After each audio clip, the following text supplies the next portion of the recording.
Shiba Inu say made early investors millionaires, surging by 8,862,274 from August 2020 to its October 2021 peak. Yet latecomers who invested $10,200 since its peak saw losses of 38.87, leaving them with $6,235 today.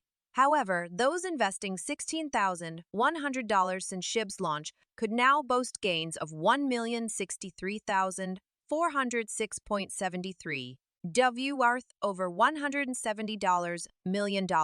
The coveted 1 cent dream price of 1 cent may remain elusive due to SHIB's vast supply, requiring significant burns for a realistic market cap.